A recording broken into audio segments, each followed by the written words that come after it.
नमस्कार। आदर्श शिक्षा समिति सिरोही ऑनलाइन शिक्षण में आपका हार्दिक स्वागत एवं अभिनंदन। आज हम कक्षा चतुर्थी विषय संस्कृत द्वितीय पाठः कक्षा शिष्टाचार कक्षा अनुशासन वीडियो क्रमांक 8। अगले वीडियो में अपन ने पढ़ा था कि जैसे ही आचार्य जी कक्षा में प्रवेश करते हैं और उस तत्पश्चात उपस्थिति लेते हैं और उपस्थिति में अंतिम समय में विनोद का नाम पुकारते हैं और उससे आगे अपन इस वीडियो में पढ़ेंगे। फिर विनोद कहता है उपस्थितो स्म श्रीमन, उपस्थित हूँ श्रीमान जी। तत्पश्चात आचार्य जी बोलते हैं विशाल, विशाल भैया का नाम पुकार के और उपस्थिति बोलते हैं विशाल। तो किसी भी प्रकार की आवाज़ नहीं आती है, कोई उत्तर नहीं देता है। सर्वे मौनम उपविशन्ति विशाल नास्ति किम। आचार्य जी कहते हैं कि सर्वे मौनम उपविशन्ति अर्थात सभी मौन क्यों बैठे हैं, विशाल नहीं है क्या? सभी चुप बैठे हैं, विशाल नहीं है क्या? तत्पश्चात विशाल प्रवेश करता है और गेट पे आते हुए बोलता है श्रीमान किम अहम अंतः प्रविशति, अर्थात श्रीमान किम अहम अंतः प्रविशानि। विशाल बोलता है गुरुजी क्या मैं अंदर प्रवेश करूं, क्या मैं आ जाऊं? तत्पश्चात आचार्य जी कहते हैं अहो विशाल आगच्छतु किमर्थम विलंबः। अरे विशाल आइए, किस कारण से विलंब हुआ? आचार्य जी कहते हैं जैसे ही उपस्थिति बोलते हैं और विशाल का नाम लेते हैं तो क्लास में से किसी भी प्रकार का प्रत्युत्तर नहीं आता है। तत्पश्चात आचार्य जी कहते हैं सभी क्लास में मौन बैठे हैं, विशाल नहीं है क्या? इतने में गेट के पास से आवाज़ आती है और विशाल बोलता है श्रीमान मैं अंदर आ जाऊं क्या या प्रवेश करूं क्या? आचार्य जी कहते हैं अरे विशाल आइए, किस कारण से विलंब हुआ? आचार्य जी कहते हैं अरे विशाल आइए, किस कारण विलंब हुआ, अर्थात देरी से आने का कारण क्या है? विशाल गृहे भोजने विलंब अभवत, घर में भोजन में देरी हुई। अर्थात विशाल कहता है जैसे आचार्य जी ने देर से आने का कारण पूछा तो विशाल कहता है कि घर में भोजन में देरी हुई, अर्थात माता जी के द्वारा भोजन बनाने में थोड़ी देरी हो गई, इस कारण आने में विलंब हुआ। आचार्य जी कहते हैं एतत् न उचितम, यह अच्छा नहीं है। अर्थात आचार्य जी कहते हैं कि देरी से विलंब से आना अच्छी बात नहीं है, यह अच्छा नहीं है। विशाल कहता है क्षम्यतापम श्रीमनम इत परम विलंब न भविष्यति। विशाल कहता है श्रीमान क्षमा करें श्रीमान जी, इस प्रकार दोबारा विलंब नहीं होगा। आचार्य जी ने कहा कि विलंब से आना अच्छी बात नहीं है, यह अच्छा नहीं है।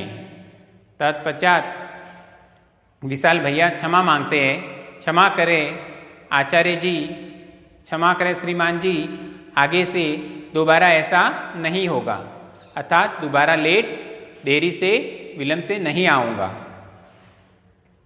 आचार्य जी अस्तु संस्कृत पुस्तकम स्वीकुर्वन्तः अद्य वयं चतुरस्य सस्यस्य कथां पठामः। आचार्य जी कहते हैं अच्छा संस्कृत की पुस्तक लीजिए, आज हम चतुर खरगोश की कथा पढ़ते हैं। विशाल जैसे ही विलंब से आया, देरी से आया कक्षा में, तो आचार्य जी ने उसे दो बात सुनाई और कहा कि भाई देरी से आना अच्छी बात नहीं है और आगे से ऐसी गलती नहीं होनी चाहिए।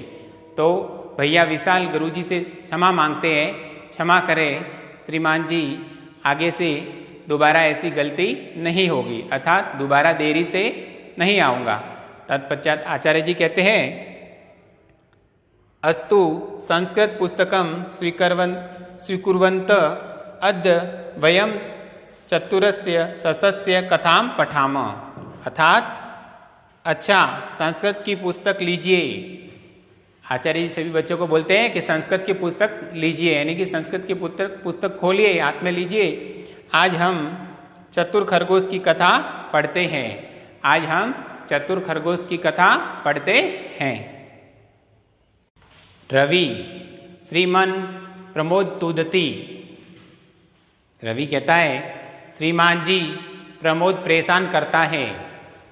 जैसे ही आचार्य जी क्लास में थे और पढ़ाना प्रारंभ करते हैं, उससे पहले रवि नाम का भैया है, वह शिकायत करते हुए कहता है श्रीमान प्रमोद तुदती, अर्थात श्रीमान जी प्रमोद परेशान करता है।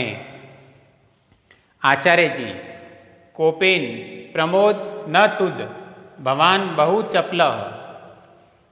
भवान बहु चपल। आचार्य जी गुस्से से प्रमोद शैतानी मत कर, तुम बहुत नटखट हो।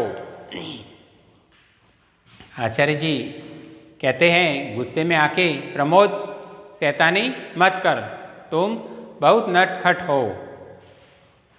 प्रमोद क्षम्यतापम श्रीमान पुनः न करोमि। क्षमा कीजिए श्रीमान जी, दोबारा नहीं करता हूँ या दोबारा नहीं करूँगा। तत्पश्चात आचार्य जी संस्कृत की पुस्तक लेके और चतुर सस की कथा पढ़ाना प्रारंभ करते हैं। एक पंक्ति पढ़ते हैं। एकम वनम अस्ति तत्र एकः घंटानाद भवति, घंटानाद अभवत सब पाठस्य अनुवर्तनम करिष्यामः।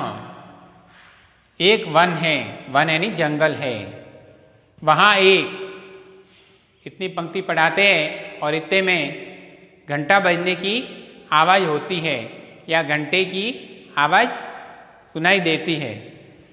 घंटा यानी कालांश लग गया। कल पाठ का दौरान करते हैं।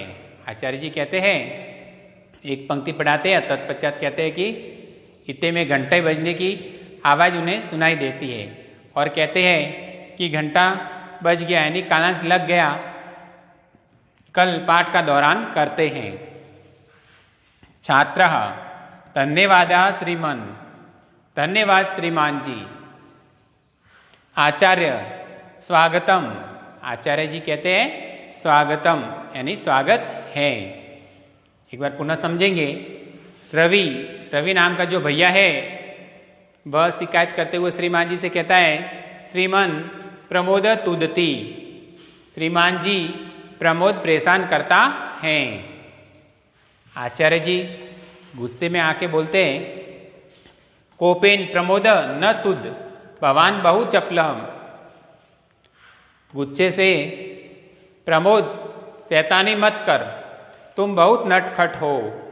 प्रमोद भैया को आचार्य जी कहते हैं प्रमोद शैतानी मत कर, तुम बहुत नटखट हो, ऐसा कहते हैं। तत्पश्चात प्रमोद भैया कहता है क्षम्यतापम श्रीमन पुनः न करोमि। क्षमा कीजिए श्रीमान जी, दोबारा नहीं करता हूँ। क्षमा कीजिए श्रीमान जी, दोबारा नहीं करता हूँ। आचार्य, आचार्य जी पुस्तक में सस वाली कथा को पढ़ने के लिए पुस्तक लेते हैं और एक पंक्ति पढ़ते हैं। एकम वनम अस्ति तत्र एकः, एकम वनम अस्ति तत्र एकः। एकम वनम यानी एक वन, वन यानी जंगल है, वहाँ एक, इतनी पंक्ति पढ़ते हैं। तब क्या होता है घंटानाद भवति, घंटानाद अभवत सब पाठस्य अनुवर्तनम करिष्यामः। अर्थात वह एक पंक्ति पढ़ते और कहते हैं एक वन यानी जंगल है, वहाँ एक, इतने में घंटे की आवाज़ होती है। किसकी आवाज़ होती है? घंटे की आवाज़ यानी कालांश, घंटा यानी कालांश लग गया, कालांश लग जाता है और उसकी आवाज़ सुनाई देती है। आचार्य जी कहते हैं कल पाठ का दौरान करते हैं। जैसे आचार्य जी ने सरसव वाली कथा में से एक पंक्ति पढ़ाई और इतने में घंटानाद की आवाज़ सुनाई दी। घंटानाद अर्थात कालांश लगने की आवाज़ सुनाई दी और आचार्य जी कहते हैं कि कालांश लग गया, पाठ का दौरान कल करते हैं। सभी छात्र कहते हैं, छात्रः धन्यवादः श्रीमान, धन्यवाद श्रीमान जी। सभी छात्र आचार्य जी को कहते हैं।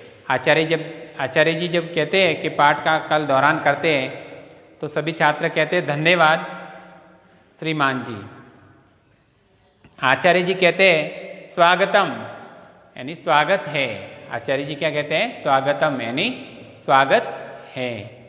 इस पाठ का जो तीसरा प्रश्न है वह आपको पीडीएफ के माध्यम से भेज दिया जाएगा, जो अपने संस्कृत की कॉपी में गृह कार्य में आपको करना है। धन्यवाद।